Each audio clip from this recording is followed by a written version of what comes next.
tapang Ito ko, no? na yung trending Ang tapang B ko, no? na police. Kasi Matapang alam ko daw ang siya. batas. Alam ko ang batas, mga kasama. Talaga. Alam ko kung saan ako tumitindig. Ang sabi sa civil service, sabi sa civil service, ang code of ethics natin,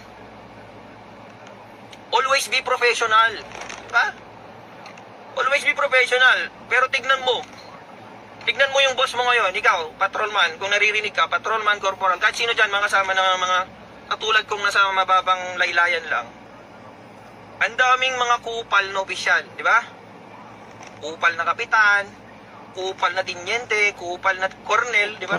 Parang ikaw yun, B. Kupal na general, kupal na major. Wala ka pang posisyon, kupal ka na. Ang daming kupal, hindi ko sasabihin kung sino-sino sila, pero madaming kupal, alam yun. They are not professional.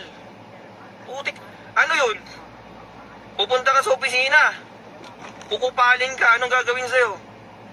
Kahit present ka sa formation, hindi ka lang naka-attend. Hindi ka lang naka-attend sa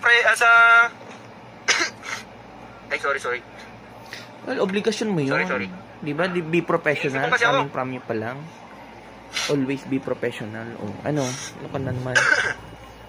Tuloy mo! Hindi ka lang naka-attend sa flag racing na yan. I-absent ka na nila kahit alam nilang nandun ka sa opisina. Discipline. Di ba kakupalan yun? Sino pa yung mga opisyal ng PNP dyan? Dapat kayo ngayon nasa gitna ng kalsada, dapat kayo yung leader.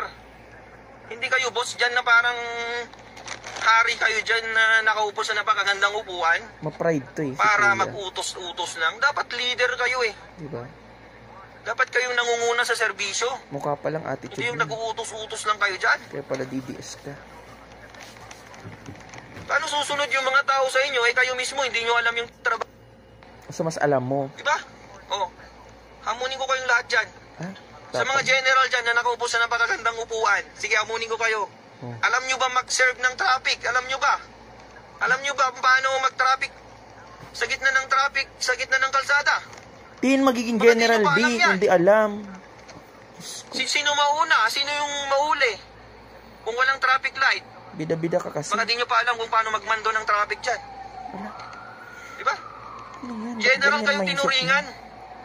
Nasa mataas kayong posisyon, di nyo alam yung nararamdaman ng isang mababang tao lang. Na kapag kinupal-kupal mo, walang magagawa kundi tatahimik lang. Diba? Kasi alam niya sa sarili niya na walang laban sa'yo. Kasi mataas ka eh. Pero wag mo akong ginaganyan. Kahit gaano ka pa kataas. So mas mataas ka. Wala akong pakialam sa ranggo.